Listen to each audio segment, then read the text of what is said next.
All right, looks like we're live. Hello, my beautiful IU. I'm so excited today for our live stream. We have a special guest, Drea and Ilka, and we're going to talk about a lot of things around a plant-based diet, all the aspects. But first, Drea, introduce yourself, say hello to everybody. Well, thanks, Mark, for the introduction. And hello, everyone. My name is Drea Noka. I also go by Chef Drea. I am both a holistic health and wellness coach and a plant-based chef. I actually am a self-trained chef, and I got into the work that I do through learning how to, number one, self-heal from my own chronic ailments and honestly stumbled upon everything that I've learned along the way through um, learning how to adopt the same principle of holistic healing for my dog. And it transformed the way that I see the world today and how I see and view nutrition and food. I also struggled with an eating disorder for um, almost 2 decades, and actually really most of my life, but really significantly 2 decades. And so that was where I really resonated with a lot of the work that I do today is developing healthy relationships with food and how it affects not just our physical body, but our spiritual body. Yeah, in past live streams, I've talked a lot about all the healing challenges, health challenges that I've had, and what to overcome. And I've gotten probably the most positive feedback about that aspect of switching to a plant-based diet. So if you feel comfortable, if you could share a few things about, your specific health issues and what you did to overcome them and kind of how that led you to your thinking and your practice today. Yeah, so I interestingly, I adopted my first rescue dog, and she came home sick. Like literally, like the saying goes, sick as a dog. She was sick as a dog when she came home. She was just a 6-month-old puppy, but she had all of these health issues. And I was just so, at that time, very codependent. And I just saw myself having a really hard time with the idea of her leaving this earth sooner than I ever wanted her to. So my question was, how do I keep her alive and healthy for the longest amount of time? When I dug into that, I was also going to school for healthy lifestyles coaching. I was really in the health and wellness space. And when I started diving into really understanding pet health, or specifically canine health, I came across some really resounding information that the number one reason that our domestic animals die prematurely and develop chronic illnesses is related to diet 99% of the time, which was a huge awakening for me. And it started to make me ask questions about human health. And I was also frequently visiting doctors. I have had issues with poor vision, reproductive health, acne, and skin issues, digestive health. I mean, chronic sinus infections, migraines, hair loss, yeast infections. Um, I was just a host for a lot of really undesirable health issues. And when I started to delve into diet and lifestyle and what is natural for us, and I started to dive into Dr. Karen Becker's work. She's actually a holistic veterinarian, and she coined the term species appropriate diet or biologically appropriate diet. And if you're in the raw feeding community, this is very, very well known to you. Um, but essentially, it's just referencing that and acknowledging that we all are individual species. Humans are a species, dogs are a species, cats have their own species, and we have a natural diet and lifestyle that's prescribed for our well being. And I think of it as living in alignment with who we were created to be. And when I That's great. started living that way and started practicing that, I started to notice massive shifts, and I got off of all of my medications and started seeing, like, I'm 34, but I feel like I'm 20. Yeah. Well, I'm with you there. I'm 57 and I feel like I'm 20. I feel better than I did. especially that, I mean, physically, obviously you age, but my mental clarity and my level of energy is by comparison off the charts. Yeah. And it's it's to the point where I don't even feel like the same person. Yeah. You know, when I wake up in the morning, I have energy, well, as long as I slept. Um, and during the day, I mean, I used to have to plan my day around, okay, I know I can only get a certain amount of stuff done. So I've got to really be mindful of my actions, like even moving around, right? And now I'll look back after working for 14 hours just because I'm excited about what I'm doing. Hmm. I mean, I just did that. I mean, yeah, I'm tired, but the fact that I did it is just, it's still mind blowing to me. I catch myself going, yeah, this is different. Yeah. Do you have Yeah. moments like that where you're like, I'm really doing this now? I do sometimes have to pinch myself. Like, I remember where I was very addicted to and reliant on caffeine Mhm. for me to get through the day. And it would be like multiple times I was making coffee runs. Um, I did not imagine my life without caffeine. And when I weaned myself off of caffeine, I noticed a massive shift in my energy. Initially, I was very, very exhausted because my adrenals were just so overworked. And then I started focusing on just um, drinking the right water, eating clean foods, um, honoring a healthy lifestyle, started to detox and purify my system and working with herbs. And that has radically shifted my energy levels. I mean, I didn't have this much energy when I was 21 or 20. Yeah, Truly, I didn't. it's crazy, isn't it? I don't know. I don't know if I even had this much energy at 18. Yeah, I get it. So I want to get more into that, but I kind of want to go back based on the questions the audience or the comments the audience is coming up with about the health of your animal. If you could Mm-hmm. dive a little bit more about not only kind of the you know the healing part of correcting, getting your dog kind of back into alignment, but kind of on an ongoing basis. Because I'm in a lot of like vegan recipe and vegan lifestyle groups on Facebook, and there's Mm-hmm. always a lot of conflict about when people start talking about their animals. Like, Mm. can my animal be vegan? So, I mean, there are very like, militant vegans on these groups that say absolutely your dog cannot be vegan, even though I am, kind of thing. And I just wanted to get your take on that. Yeah, so my original motive for going vegan was my attempt to save all the animals. I had Yeah. this awakening of, I was claiming myself as an animal lover. I was very deep in animal welfare. I was volunteering at local shelters. I wanted to have my own rescue. I still do. Um, and when I initially went vegan, I honestly looked at my dog like, how dare you be a carnivore, an omnivore, really? Right, right, right. How can you do this? How can you take another's life? It made me so sick. And I realized that, you know what? It's not for me to judge how another um nourishes themselves. It's not for me to judge. I mean, I would never expect a lion to eat plants. I mean, that's just nutritional abuse, right? Um, and so I think it's important, and I do see where people put their dogs on a vegan diet. My dogs, I have two dogs now, and my dogs are not on a vegan diet. They are on a natural diet for their species, and one is 12, about to be 13 in a couple months. The other is 6, about to be 7. Hmm. And they are so incredibly healthy. We don't go to the vet. They're not on any antibiotics or medications or any vaccinations.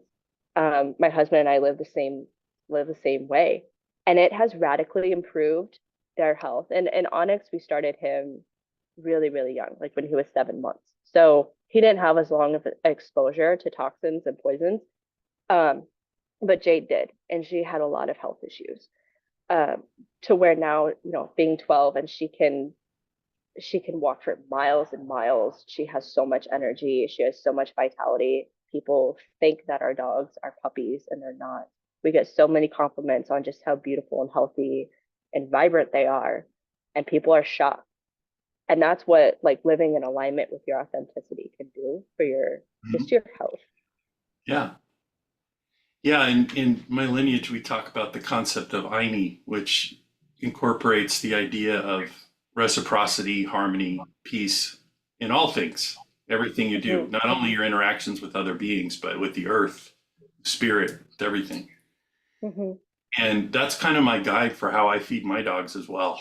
It's like, yeah, I would love them to be, no animal, but I'm unconvinced at this point that that's, like a blanket thing that should always be done. I'm always suspicious about that mode of thinking anyway. But Mm-hmm. I'm feeding them really high quality meat based dry kibble with freeze dried meat that I unthaw Mm-hmm. for them, and that comes in little biscuits. It's all grass fed. It's ethically sourced as I can find, and I'm lucky that I live in an area that's kind of bohemian and has a farm to table, culture that's pretty vibrant. And you can go to farmers markets and talk to farmers and understand what they're doing and that kind of thing. And I know everybody doesn't have that luxury, but if Mm-hmm. you do, why not take advantage of it? Yeah. So, what kinds of things do you feed your dogs? I'm just curious. They get raw meat. It's their primary source of Mhm. nourishment. They get raw organs. I'll switch up between raw bones and eggshells, but eggshells not from a grocery store. They're eggshells that come directly from, um, those who raise the chickens, the hens themselves. Um, because what happens is, especially for grocery stores, they sterilize them in a solution, and that Yeah. solution is stuck to the eggshell. So I don't feed grocery store eggshells, but I will feed them if they came from, a local farmer or somebody. Um, so they get eggs, they Hmm. get um, they get fish, they get uh, some blended vegetable. They love fruit. They Hmm. love grapes, which I was very um, I was very nervous because my husband just has very different, very radical beliefs about um, a lot of things. And when he started giving them grapes, I was like, oh my gosh, don't do that. I was so petrified. And then I learned through my own research that dogs in other countries actually eat grapes. And if you think about it, like dogs, they've they've thrived with humans alongside us eating whatever is available. And they're natural scavengers as well. So they'll eat whatever, and they know, ultimately, intuitively, and instinctually, what works for them and what doesn't. My dogs are very good about telling me like, nah, no, this is not it. They have, and it's so interesting because they have zero interest in any dog foods or dog treats that are commercially made. They have zero palate for dog food, like kibble, or anything. They just love fresh food, Yeah. and so they get whatever they get. Sometimes I cook if I'm completely out of something, and I'll might make them some quinoa with some eggs and vegetable. That might be a dinner, right? Um, and they love it, and they do well. That's great. It's amazing how that works, right? If you have an animal, and I include humans in this, in balance, your body will actually tell you what you should Mhm. eat, and it's fairly unequivocal. It's only when our gut is out of balance and the bacteria is not doing what it's supposed to, and we get all these weird cravings and impulses and aversions. It goes both ways, right? We can be nauseous or averse to something that's actually good for us if our gut is out of balance. And I Mhm. hear that a lot from people. I couldn't eat vegetables all the time. Well, it makes me very suspicious that there's something going on with their gut, right? and then they're not Yeah. examining it. Even people that are, they don't have health problems, but they're going for athletic performance. They want to take themselves to the next level, or that, add endurance, add muscle, that kind of thing. And they're not really mindfully eating. Right. And I feel like, why aren't you doing that? Right? It's like a whole other vector that you haven't explored. So, Yeah. yeah. And to add to that, I mean, when my husband and I we were just dating at the time, but we went vegan together, and he's a former professional athlete. So he was playing professional basketball at that time. And he was like, I need to research first before I just dive into eating, Yeah. solely plants. And when we got into the research together, he was like, all right, I'm convinced. And he honestly, he's much more disciplined than I am. So he never had the struggles of being told to go back to his former way of eating, where I have experimented, and I definitely felt different.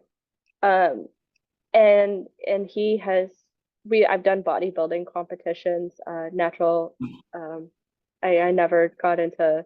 I saw a lot of people in the bodybuilding world really destroy their health because they're not nourishing their bodies. They're eating what will build muscle Right. and and um and keep them lean.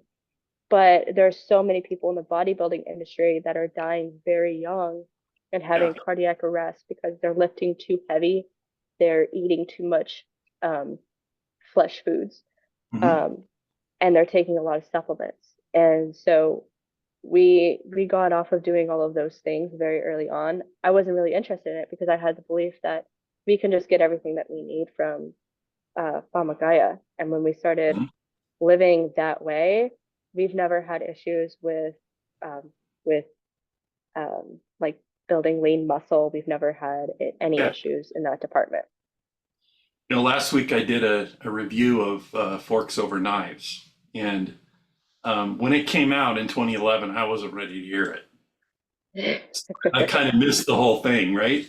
And so I did a deep dive and watched the documentary, read the book, dove into the website, all that stuff. And the research that supports what you're saying is extensive, but it's not popularized, right? In fact, Yeah, it's the opposite. It's demonized right. because the powers that be with money don't want us to understand that if you have a big enough backyard, you can raise most of your own food in the most clean way possible and correct diseases. It's like we're supposed to be in this state of suboptimal health at the least, and kind of the working wounded at best. So we're spending all of our money on healthcare and interventional measures instead Hmm. of looking at living a regenerative lifestyle, which is what I'm all about: body, mind, spirit, regeneration, right? Going into an optimal state. So it just blew my mind that, especially the study they talked about in China, where in the 60s, the Chinese government made it mandatory to participate in this study. So 850 million people. I mean, when do you ever see a study that big, right? And they all Yeah. participated, and they all had to answer questions about where do you live, what do you eat, you know, lots of other things too that were more demographic, but Hmm. it covered what and how they ate. So they were able to actually create a map of mostly plant based, mostly meat based, and then correlate it to disease. And it Hmm. was unequivocal. There was like, it was the Dr. Campbell, I think it was, that was talking about the follow up results when he went back in on top of the demographic study and did the food study. He said, you never see this degree of statistical correlation. It was like 19 out of 20 in terms of disease markers for people that eat a plant based diet. There aren't any diseases, Hmm. right? Their chronological age matches their health age. So I'm saying all this to say, um, look into it. Do your own research, right? Yeah. That's kind of what led me to it. It wasn't any, you know, idealistic view of I'm going to save the world by not eating animals, even though I love animals. It was like you, it was a journey to affect my own health Hmm. And then I realized that I could actually help other people find their own path. And Hmm. I also look at kind of the non-vegan argument, not completely plant-based, which I think that's where you're at, right? It's mostly plant-based, but not completely. I'm completely plant-based. Okay, you are. Sorry, I misunderstood that. So I look at like the blue zones and I look at the time that I spent with the Pacos in Peru, the Caro people, and they're not completely plant-based. But if you look Hmm. at how they source the animal products in their life, it's totally different than how we do it, right? I mean, Yeah. it's the cow and the pig they know Hmm. that live next door, and they're trading for it, and they eat small portions and they only eat it a few times a week. Hmm. Everything else is plant based, and Yeah. it's all stuff that they grow themselves or is grown in the community. And interestingly, their main source of meat for the audience, I don't know if you all know this, but even though they have cows and pigs around, their main source of meat is guinea pigs, what they call cuyos, because they're very easy to raise and they're prolific. And they treat them like, not like a Hindu cow, but they treat them pretty well. I mean, they treat them like they live a great life and they have a short lifespan. So yeah, it's just the whole sourcing to me is so important. Hmm. How you Totally. interact with the food and how you eat it and why you eat it, and finding that balance is so crucial. To me, it's much more important than having this grandiose idea that no, you must be vegan because if you're not, you're a bad person. That's not Yeah. the right way to come at it, right? It's nothing was ever accomplished with blame and shame. Yeah. No, and it does like the shaming does also um can cultivate unhealthy relationships with food, and that's not the focus. That's Right. not the goal. It's tapping into your body and understanding like how foods affect your mood. They affect how you feel physically in your body, your energy levels. Um, and what I explain to people, because I do nutritional coaching, and what I explain to people who are not ready to fully go plant-based, right? Um, and they still want to keep animal-based foods in their diet is eat the cleanest sources possible that you can Yeah. find, right? Because they're infinitely different Hmm. than factory farmed um, animals. And there is information that is carried into everything that we take in. Every liquid we take in, every substance of food that we take in has information, it has energy. And I actually was explaining at a retreat that I cooked for, where and about how food is directly tied to, I mean, it's interconnected with everything, but it is also deeply connected to our sensuality and our sexuality. And it's it's that the food becomes a part of us. And when we look at it that way, I used to turn my nose up at people that said, my body is my temple, right? But I realized that truly this is a home. This is my first home. And I'm gonna be here for as long as I'm here. And I want to be here for a really long time. And Yeah. I want to be here where it's actually enjoyable. And that has been my main focus. Yeah, that's wonderful to hear, and I couldn't agree more. And I feel like most people, even if they don't realize it, they think they're living a healthy lifestyle, but when you really ask the right questions, they're having an adversarial relationship with their body. It's not Hmm. an out, right? They look at what they're doing as a battle, like I'm overcoming something, Hmm. and they're motivated and very compartmentalized about the outcomes they're supposed to, or they're setting themselves up to achieve. And Hmm. it I used to think that way too. It's like I was very overweight and I'm thinking, okay, I have a weight problem. And I realize now, looking back, I didn't have a weight problem. I had Hmm. a balance problem. Hmm. My life was completely out of balance and out of control. And it was the emotional, the mind, Hmm. and spiritual part that were way more of influencing factors than the body. The body was just trying to do what I told it to do with all my negative self-talk and non-movement. It Mhm. was expressing that, right? Yeah. But when I started to realize that, and especially in the last year, all the weight loss, I think I'm up to 125 pounds now, but I look at it as not a weight loss or a weight loss program. It's a rebalancing. Hmm. And some week, I only weigh myself once a week just to check in. It's not like I'm obsessively weighing myself every day, right? I just want to track it.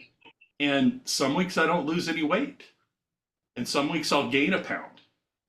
And then some weeks I'll lose 7 pounds. And it's like, okay, I'm focusing on my behavior. And I think I wanted to get your reaction to the behavior part because I think that's the part people miss is this compartmentalized thinking about an outcome rather than a lifestyle change and really Hmm. embodying this idea of balance and what's out of balance in my life. Yeah. Yeah. Symptoms are, and when I say symptoms, symptoms can be your weight. They are they are an indicator that something internally is not in harmony. It's not Yeah. in sync. And what I've learned and noticed um, is that the main thing that keeps people out of alignment is how they handle emotions and the behaviors that they have according to how they're feeling emotionally. And for those who've had estranged relationships with food, even those who think that they eat healthy, and perhaps there's room for improvement, it's like really understanding that your relationship with yourself first is going to have an effect on your relationship with food. I used to be a very heavy drinker. I used to drink alcohol. And I didn't really want to accept that this was a poison in my body. And, there's so much research that alcohol is healthy. It can be part of a healthy diet. But when you look at it and what it does to your psyche and your mental health, also your gut health, it's really a poison. And this was kind of like one of the final layers as far as like food consumption and beverage consumption that I had to completely just cut ties with because it started to make me the last time that I ever consumed alcohol, I realized how depressed I was the next day. And it was not a good feeling. And I struggled with mental health for a very long time. I was very suicidal for a long time. And I took my emotions out on food. I overate, I ate whatever. And a lot of the times we're doing it to try to soothe something. And just like little ones, when they're little, they want to put everything in their mouth. And actually, it's interesting because this is related to there's been studies around children who, or those who were breastfed versus those who were not breastfed. And they tend to develop addictions down the road if you were not breastfed. Um, because this is a very essential part of our foundation of information, of connection and bonding. And if we didn't receive that, a lot of times down the road, we can develop um, addictive behaviors and we want to put things in our mouth. And usually it's food because food is an excitatory experience, it's a comforting experience. Um, and I remember coming home from the pizza restaurant that I worked at and downing an entire pizza myself and then some. And it was because I was just deeply unhappy. Yeah. Yeah, totally. And I can see how, given everything else, all the reinforcing factors in our culture, the study on, breastfeeding makes sense because that child probably also wasn't in a family or living a lifestyle and seeing the modeled behavior around them that is in balance, right? Yeah. So it's like all things being equal, yeah, I can see that tendency would happen. But I bet if you took that same child and gave them breastfeed them, that they lived in a completely harmonious environment, like some of these zone cultures, they probably wouldn't have any issues, right? I think it's all Yeah. about enforcing behavior too. Yeah. And we do like food is such a social aspect Yeah. in our culture. And we do it. I mean, we love to have food at celebrations. Mhm. We love to have food when we want to soothe and comfort. Um, so we can create mixed messages around food as well. Mhm. When I was a child, my grandparents, they survived the Great Depression, and my grandfather grew up very, very poor.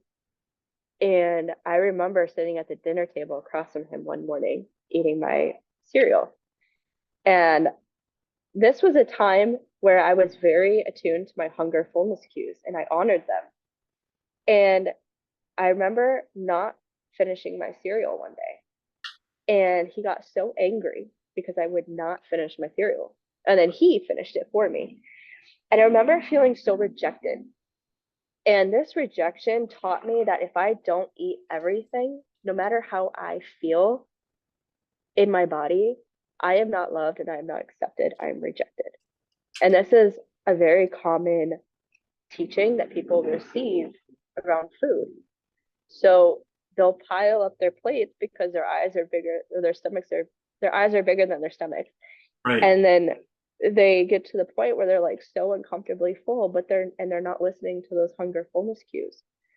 And it took me a long time to re-establish a healthy um, or a clear understanding of my hunger fullness cues and honoring them.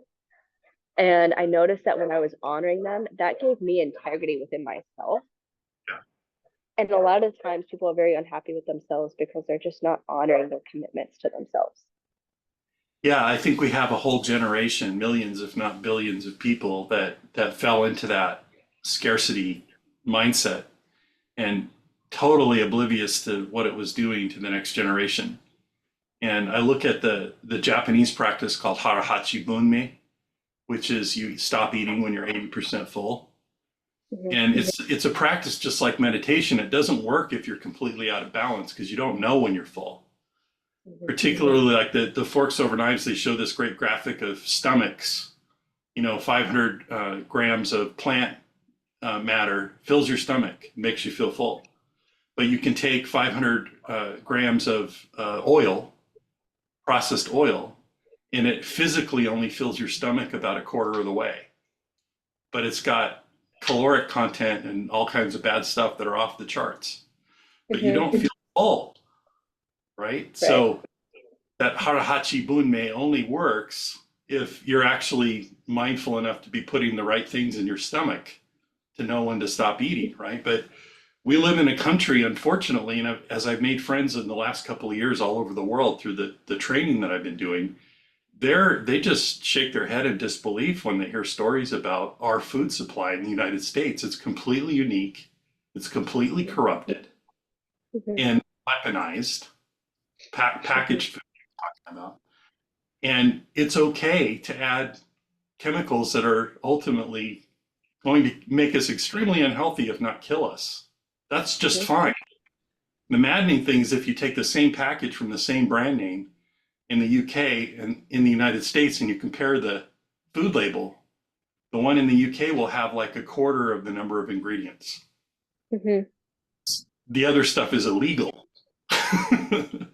Yeah, it is. And also to that point, you know, there's this there's issue that I think we're attempting to figure out and solve is this mass production of supply for the demand because there's so many people in the world. And when we entered the industrial age and we realized that we can mass produce everything for very cheap and we can take things that aren't really meant for human consumption, but we can put them to other uses. Um, and industrial oils right now are like a really big popular topic because they're not meant for human consumption. They destroy the gut lining, and they're in everything.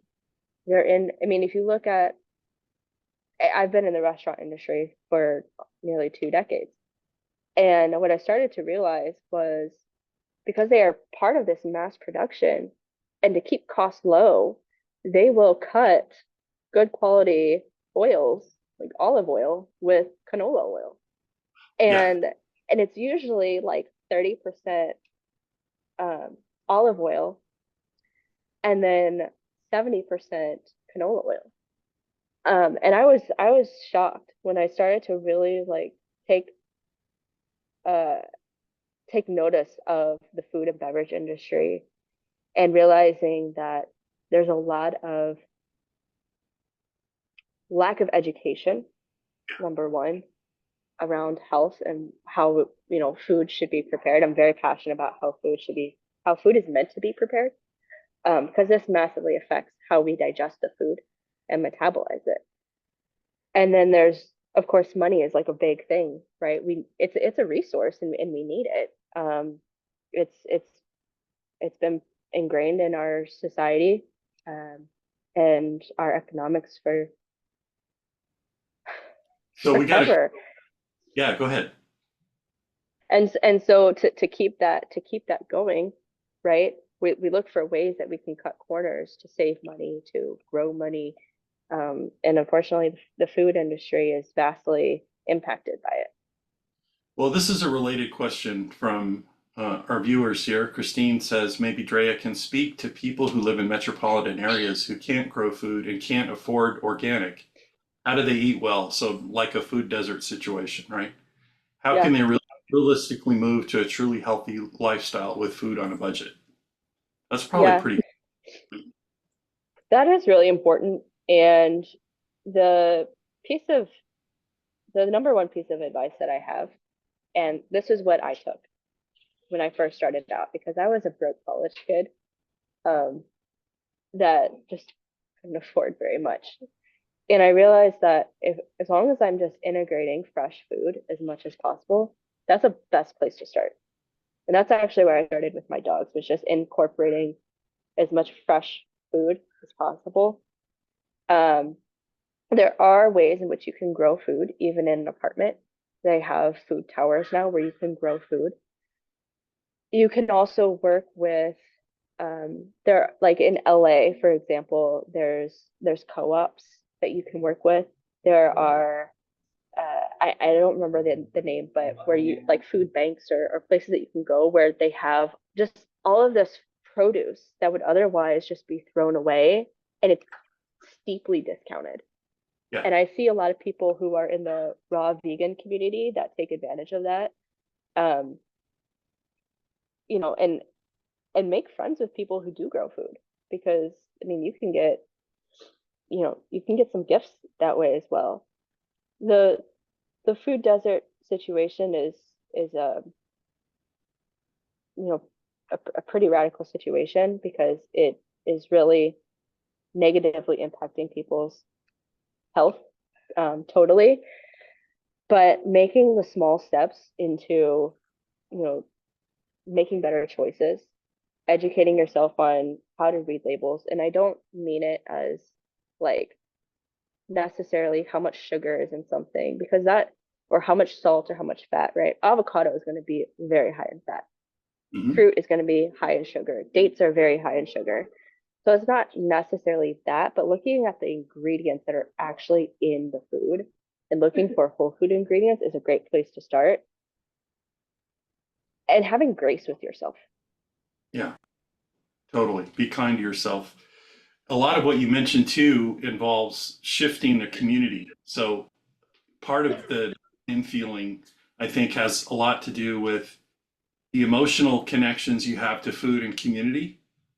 And at least from my perspective, what I would tell if I was coaching someone in that particular situation, what I would say is it's not about abandoning, all your values or your community. It's about adding to it. Like you Mm-hmm. say, go to a co-op, go to a farmer's market if there is one, or co-op. A lot of these food pantries in large cities are clearinghouses for so much food that it doesn't get consumed, or fresh food that doesn't get consumed, because the people that come there are looking for packaged food because Mm-hmm. that's what they know. And I know for a fact that they end up throwing out tons of free, you know, produce because it's not consumed. Mm-hmm. So, big thing is you have to make the effort to shift your thinking and shift your community and Mm-hmm. start thinking beyond, fried, boiled, packaged, this kind of thing. And I'm lucky that I've never had a situation where I couldn't afford to eat what I wanted to eat when I wanted to eat it. And that was my particular problem, right? Mhm. Is abundance was a problem. Mhm. Uh, and shifting my thinking to, stopping eating before I'm full and making sure that I'm eating things, or at least a plant-centered diet. That's where I Yeah. start, right? Is fill up on the plant stuff and fill up on mostly raw Mhm. plant. And I'd like to hear a little bit more about the cooking aspect of it, the food prep, because there's a lot of dialogue that goes along, especially in the vegan communities too, about, raw vegan versus cooked food. And most of it I'm not buying, and I've done my Mhm. own research. And there are whole cultures, like a lot of the Chinese culture, with Chinese medicine and acupuncture principles, with energy channels, where they actually prescribe eating cooked food for certain things, right? So I know that there's lots of schools of thought on all of that. I'd love to get your take on it. Yeah. I do want to add one thing you mentioned about food scarcity and abundance, and people that are living in food deserts are experiencing food scarcity. Again, having grace and being resourceful are really important almost for about a year. And there were times where I had no money to even put gas in my tank. Couldn't get to a grocery store. But when I did, I was still very um much honoring my diet and my nourishment. So, I looked for deals. I became a very resourceful person, and I looked for deals. I looked at, weekly ads. I really focused on eating fresh food because that's what helped me feel my most vibrant self. And I couldn't cook, I couldn't cook stuff. And there were some things that I could access that were cooked. Um, but a lot of stuff I couldn't cook because you're living in your car. Um, but segueing into cooked versus raw, this is where I talk about bioelectricity. Some foods are best consumed and it's called angstroms of energy because we're all electric, energetic beings. Food has energy, everything has energy. And some foods are more high vital energy than in their raw state or in their sprouted living state than foods that are cooked. Potatoes are one where you definitely want to cook them, and there's a lot of great studies about potatoes. It is often looked at as kind of a like a bad food, Mm-hmm. and having the concept or the idea that any foods are bad is going to create and cultivate an unhealthy relationship with food. I Yeah. look at food that is going to nourish me and support me energetically. Um, so fruits are a food that and this goes against the Ayurvedic community. And I have cooked Ayurvedically. I have done Ayurvedic um, uh, lifestyle integrations in their wisdoms. But fruit in my own research, in my research through, seeing what's out there about information on fruit, but and tapping into other cultures' wisdoms around fruit, and then even research and just experimenting with myself is I have found that fruit is best consumed raw. It Mm-hmm. is very high in what's called structured jelly water, H3O2. This is our fastest, most bioavailable form of hydration. Mm-hmm. And we are predominantly composed of water. And so we need to eat hydrating foods. And so fruit is a staple in my diet, and I recommend consuming a vast amount of fruit, especially fruits that are high in water content. And that's a great way to break a fast um, and starting your day with some nourishment. Um, some vegetables are more bioavailable when they're cooked. Broccoli is one of them, and tubers like potatoes are much more bioavailable and Mm-hmm. have higher angstroms of energy and are more electric when they're cooked. Um, I don't recommend eating them raw. I've tried it. Yeah, we Your all have body, that your family yeah, that'll come on a raw potato, but that's not me. yeah. No, and I tried that because I was a raw vegan chef for a while, and I was like, I can eat raw potatoes, and it was like some I mean, so another all one. People eat them like apples. No, no thanks. yeah, my grandfather did. I couldn't. It's too harsh on my stomach. But if you soak them, they are um it breaks down those phytic acids, and all plants have natural defense mechanisms. So if you look at any species of plant or you look at any species of animal, we all have a way to protect ourselves in nature. And on plants, there's um, lectins, there's anti-nutrients. These things will basically cause us to almost feel like we're allergic or have an autoimmune response to the foods and even fruit. So if you're going to consume fruit, you want to consume it in its ripe state. Persimmons are one of those fruits, and even pineapples, where you will know immediately if you ate something, if you ate one of them that is not ripe and ready to eat. And it's almost like you got the flu. Yeah. And because what it does is it takes all of the water out of your, not all of the water, but it takes a vast amount of the water out of your cells and causes this flu-like symptom so that your body can regulate itself and get the poison out of the body. Mhm. So understanding how to work with and consume the foods, soaking your grains is really important. Any of these dormant seeds, and I explain to people, nuts and seeds, legumes, they're dormant. They need water to activate them and make them bioavailable and bioelectric, so that when you cook them and you digest them, they are easy to digest. A lot of people have adverse responses to grains, nuts, seeds, legumes, and it's because they're just not soaked or activated prior to cooking and consumption. And some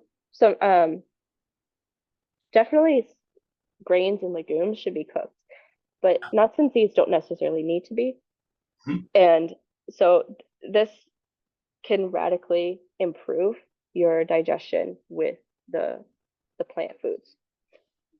That's great. Yeah, that's really good advice for especially for the grains because I know that especially recently grains have been very demonized, Yeah. especially wheat. And I know that there are issues with our grain supply in the United States, and it's really difficult to get certain grains in a healthy form, you know, first step. But then once you do get it, there are better ways to eat it, is what you're saying. Yes, absolutely. We have a question from the audience, really looking for some guidance on packaged foods. What percentage of a healthy diet is recommended to be raw, even if you think about it that way? So are all packaged foods considered processed? And I would add to that a question about, so I probably eat 90% of my calories as either raw or something that I prepare myself, cook myself, right, from raw. Hmm. But I do use 10% packaged foods, and what I look for are things that are maybe just dried, Yeah. not processed, or at the very most things that have, you know, 6 ingredients or less. So if it's more than that, or I look at anything that's a preservative, it's off. And one Hmm. of the things I learned from a program I did called Wild Fit that there's 47 different words that Big Food uses to describe sugar. Yeah. And so you almost have to have that like posted on your refrigerator or taken on a card with you because it's insidious. They put it in everything to get you to buy more. So Yeah. what's your thoughts on packaged food, if any? Well, um, you made a really valid point that there are dried foods that come in a package.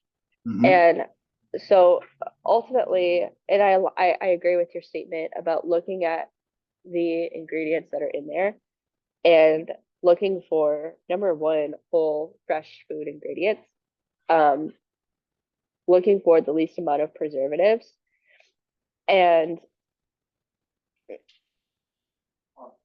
getting like cooked legumes, for example, is going to be less contaminated with heavy metals and poisons than something that came in a can.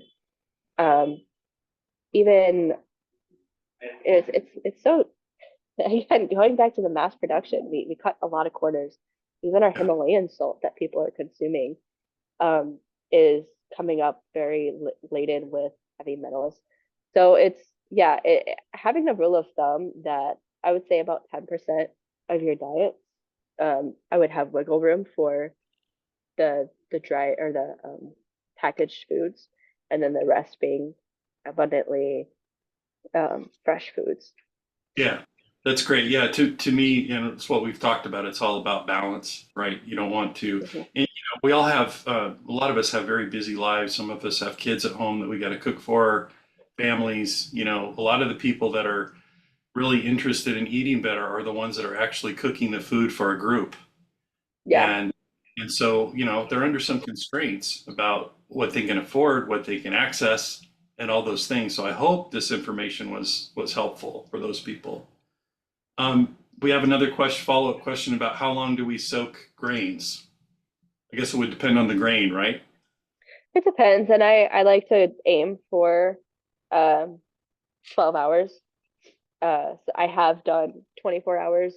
Some beans actually I've done up to 24 hours as well, and actually started to see some sprouting, which is really cool. But yeah, at least overnight. So you could set your grains out around dinner time and have them soaking in water with some Celtic salt or some sea salt, and then just the next day, whenever you're ready to prepare them, you would drain them and rinse them in a mesh sieve, or you could use a nut milk bag. I've done that as well. And Mhm. just rinsing it very thoroughly, getting all of the excess starch off, and then you can cook with them. That's great. Any other questions? I mean, we could talk to Drea all day, but I want to be respectful of her time. Questions, and then I'll ask you for any final thoughts that you have for the audience, for your coaching clients, for my coaching clients, about how to approach this seemingly massive effort of changing your food lifestyle. Yeah. Any questions from the audience? Not so far, so you go ahead. Yeah. My final thoughts and words of wisdom would be, again, having grace with yourself, starting where you are, having a goal in mind of where you want to be is really helpful. So you have a sense of direction, but ultimately starting where you are and doing the best that you can with what you have is vitally important, because if you're number one, if you put the pressure on yourself to, I have to start eating this way because this is the best way to eat, but I can't financially afford it, well, it's going to set you up for failure, right? And it's going to cause you stress and anxiety, and it can ultimately cultivate an unhealthy relationship with food. Also, I've learned to, again, not look at food as bad foods or anything as bad, but looking at things that can be better for me and choosing those instead of things that don't really add much value to my health and vitality. So, yeah, eating as much fresh food as that you possibly can, directly from the source as possible, and having those values about how you nourish yourself and cultivating a healthy relationship with how you're nourishing yourself. I mean, and grace I have found has been, because there have been times throughout my journey where I couldn't afford to eat the way that I wanted to, and I had to, I did what I needed to do. And the more that you put the pressure on yourself to be perfect, it actually affects how you digest the food. So if Absolutely. you can just have gratitude that you are able to nourish yourself, that you're doing the best that you can, and ultimately having the identity of, what your healthy self um, is is going to help you immensely in your journey. So taking off that perfection need is going to, it's been very profound for me and for people that I've worked with. Yeah, that's amazing advice. Thank you so much. And I think it's it mirrors my journey. And like you say, a lot of the people that I've talked to as well is doing the best you can. I mean, even Greg Braden, when he talks about his relationship with food, I love what he says. He said, make a pact with yourself that I'm going to feed you the absolute best thing I can in this moment. Mhm. That's it. There you go. No more profound, no more complicated than that. Yeah. If you just do that one thing, you could change everything. Yeah. Absolutely. Well, thank you, Drea. It was wonderful having you on. I look forward to maybe some more conversations in the future, but I think the audience was very happy and engaged that you were here. And I wish you the best, and we'll talk soon. All right. Thank you, Mark, for having me. This was such a joy, and to your audience as well. Um, Thank you, and I'd love to be back. All right. Have a great rest of your weekend. You too.